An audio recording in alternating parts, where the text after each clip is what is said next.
Bonjour à tous. Aujourd'hui, nous allons plonger dans le monde juridique pour discuter d'une question cruciale, le délit d'apologie du terrorisme en France. Une infraction qui soulève des questions complexes entre sécurité et liberté d'expression, comme en témoignent certains événements récents et le contexte actuel de flambée de l'antisémitisme. Le délit d'apologie du terrorisme, codifié à l'article 421-2-5 du Code pénal français, cherche à réprimer toute forme de glorification, incitation ou justification publique d'actes terroristes. Pour comprendre pleinement ces implications, examinons de plus près ses fondements juridiques. Cet article impose des sanctions sévères, allant jusqu'à 5 ans d'emprisonnement et 75 000 € d'amende. Ces sanctions reflètent la volonté du législateur de traiter avec rigueur ceux qui propagent des idéologies terroristes. Ces lois sont devenues cruciales face aux événements actuels où des individus ont été poursuivis pour avoir fait l'apologie d'actes violents. Par apologie, on entend toute expression publique approuvant, justifiant ou glorifiant des actes terroristes. Prenons par exemple le cas de cette influenceuse qui a publié une vidéo d'elle sur les réseaux sociaux, blaguant sur le drame terrible de ce bébé israélien supplicié au cours des massacres du 7 octobre.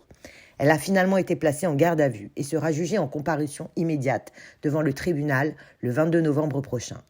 Mais les conséquences dépassent le cadre des sanctions pénales. Une condamnation pour apologie du terrorisme peut entraîner une surveillance accrue par les autorités, avec des répercussions significatives sur la vie quotidienne et professionnelle de l'individu concerné. Des cas concrets ont mis en lumière ces dilemmes.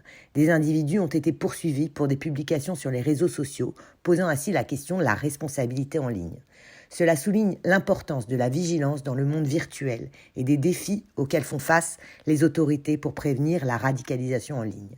Cette question nous amène à réfléchir à l'équilibre entre la liberté d'expression et la sécurité nationale. Et trouver ce juste milieu est un défi constant pour les démocraties.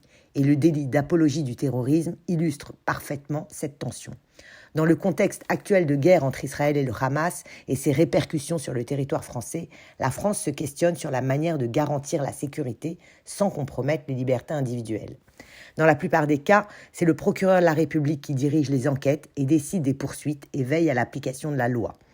L'auteur des faits peut être poursuivi également par une association d'aide aux victimes. Le délai de prescription est de 6 ans à partir du jour où ont été prononcés les propos délictueux ou à partir de la date de leur publication. En conclusion, le délit d'apologie du terrorisme en France est une mesure juridique cruciale pour maintenir la sécurité nationale. Cependant, il soulève des questions complexes sur la liberté d'expression et la vie privée, particulièrement à la lumière des événements récents qui mettent en évidence la nécessité de réévaluer ces équilibres délicats dans notre société moderne. Pour déclarer des propos antisémites en France, vous pouvez contacter la plateforme Pharos, qui est le dispositif de signalement des contenus illicites sur Internet. Pour cela, rendez-vous sur le site officiel du ministère de l'Intérieur français. Cela permettra aux autorités compétentes d'examiner le contenu signalé et de prendre les mesures nécessaires en conformité avec la loi. Notez que Pharos est spécifique à la France et si vous vous trouvez dans un autre pays, vérifiez s'il existe une plateforme similaire gérée par les autorités compétentes de ce pays.